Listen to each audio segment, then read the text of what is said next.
Tenemos tres conceptos, sacados de textos muy antiguos: el siervo, el sacrificio y el cordero. A simple vista, ¿qué tienen que ver entre sí? Parecen ideas totalmente separadas, ¿verdad? Pues, ¿y si en realidad son las tres piezas de un mismo puzzle? Vamos a tirar de un hilo que atraviesa siglos de profecías para intentar resolver un misterio que de verdad lo cambia todo. Nuestra historia arranca con un enigma que tiene milenios. En el corazón de los escritos del profeta Isaías nos topamos con una figura de lo más misteriosa, el siervo. Pero el texto es ambiguo, no nos lo pone fácil. ¿Hablaba de una sola persona o se refería a todo un pueblo? Las pistas, como veremos, están ahí, escondidas a plena vista. Así que empecemos por el principio, por la profecía original del siervo de Dios. Porque, como vamos a ver, su misión no era algo local o limitado, para nada. Desde el primer momento estaba pensada para tener un alcance mundial. Aquí lo tenemos. Este es el núcleo de su misión. Y lo que de verdad impresiona es la escala, la ambición. Fijaos, desde el principio no se está hablando de un mensaje para un solo pueblo, sino de una luz con un propósito universal: llegar, literalmente, hasta los confines de la tierra. Pero es justo aquí donde la identidad del siervo se convierte en un auténtico enigma. Un versículo lo identifica como Israel, o sea, la nación entera. Sin embargo, poco después se nos dice que su misión es reunir a Israel. A ver, ¿cómo puede ser la nación y al mismo tiempo el encargado de reunirla? Parece una contradicción. La clave parece estar en la idea de un remanente fiel, un núcleo, un grupito dentro del pueblo que actuaría como catalizador para el resto. Este concepto, claro, supuso un cambio de paradigma total. La expectativa general era la de un Mesías rey, un conquistador que iba a restaurar el reino por la fuerza. Y en su lugar, Isaías presenta una figura revolucionaria, un Mesías siervo, una idea que desde luego desafiaba todas las esperanzas políticas de la época. Vale, si el Mesías es un siervo, la pregunta es, ¿cuál es su acción principal? ¿Qué es lo que hace? Y esto nos lleva a la segunda gran idea de nuestro análisis, el concepto de sacrificio, que también va a sufrir una transformación profundísima. Para entender qué hace el siervo, los salmos nos dan una pista que es crucial. El autor revela algo que debió ser muy sorprendente en su momento. Dios, en el fondo, no desea los sacrificios de animales. Entonces, ¿qué ofrenda es la que valora? La respuesta está en la propia persona. Aquí estoy, he venido. El verdadero sacrificio es la entrega de uno mismo. Esta idea fue una auténtica revolución. Pensemos que, originalmente, los sacrificios buscaban apaciguar a los dioses, pero Israel marcó un antes y un después al prohibir el sacrificio humano.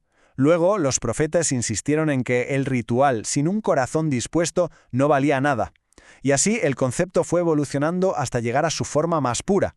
El sacrificio ya no es quitar la vida, sino entregar la propia vida al servicio de los demás. Así que el punto de inflexión es este. El concepto de sacrificio se invierte por completo. Pasa de ser un acto de muerte a ser un acto que genera vida. El ideal de los profetas, sobre todo en los cantos del siervo de Isaías, es precisamente este: una vida entregada para hacer vivir. Y ahora, las dos corrientes de las que hemos hablado, la del siervo humilde y la del verdadero sacrificio como servicio, van a converger. Se unen en una sola figura, en una declaración que lo va a cambiar absolutamente todo. Primero, recordemos un poco el contexto. La gente de la época esperaba un Mesías que cumpliera sus expectativas políticas y militares. Querían un rey que expulsara a los romanos y que restaurara la gloria de la nación. Lógico, por otra parte. Pero la figura que presenta a Juan el Bautista es radicalmente diferente. No es un león, sino un cordero. No es un conquistador, es un siervo. La liberación que ofrece no se consigue con la espada, sino con un acto de amor sacrificial. Vamos, que subvierte por completo todas las expectativas. Y es que la expresión Cordero de Dios es potentísima, tiene una densidad de significado increíble. Contiene por lo menos tres grandes ideas. Primero, claro, nos evoca al Cordero de la Pascua, que simbolizaba la liberación de la esclavitud en Egipto. Segundo, nos conecta de lleno con el siervo sufriente de Isaías, ¿recordamos? Descrito como un cordero llevado al matadero que carga con las culpas de otros. Y tercero, nos recuerda a la historia de Abraham e Isaac, donde es Dios mismo quien provee el cordero, como un regalo divino. Pero, un momento, ¿qué significa eso de que quita el pecado del mundo? No es un acto de magia, no es como si lo borrara con una varita. Se trata de romper la fatalidad del mal. El siervo no elimina el pecado, sino que rompe el poder que tiene sobre la humanidad, ofreciendo la libertad de elegir un camino nuevo, un camino basado en el amor y el perdón. Pero la historia de este siervo cordero no termina con un acto individual, ni mucho menos. Su misión se expande, se transmite a una nueva comunidad, a un nuevo pueblo que está llamado a continuar su obra. La propia palabra nos da una pista. Iglesia, que viene del griego eklesia, tiene su raíz en el verbo kaleo, que significa llamar. Así que la iglesia no es un edificio, sino una asamblea de personas que han recibido una llamada, una vocación, los llamados. Y pasa algo parecido con el término santo, que Pablo usa mucho para describir a los miembros de esta comunidad. No significa que fueran personas moralmente perfectas, para nada. En su origen, santo significaba simplemente consagrado, el que pertenece a Dios. Es una cuestión de pertenencia y dedicación, no de ser impecable. Y aquí está el punto clave. La misión original del siervo, la de ser luz para las naciones, no desaparece. Se transfiere. Se pasa a esta nueva comunidad de llamados y santos. Ahora, este cuerpo colectivo es el encargado de llevar esa salvación de Dios hasta los confines de la tierra. Y con esto cerramos el círculo.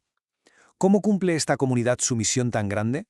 Pues no a través de actos heroicos o espectaculares, sino volviendo a la esencia del verdadero sacrificio, la simple disponibilidad del día a día para servir. La respuesta colectiva es la misma que la del siervo. Aquí estoy, he venido. Y así, un misterio antiquísimo nos deja con una pregunta muy actual. Si hemos pasado de entender el sacrificio como un ritual de muerte a entenderlo como una vida de servicio, ¿cómo se traduce eso hoy? En nuestras acciones, en nuestras comunidades, en nuestro mundo. La historia del siervo y el cordero al final no es solo un relato del pasado, es un desafío que sigue muy vivo.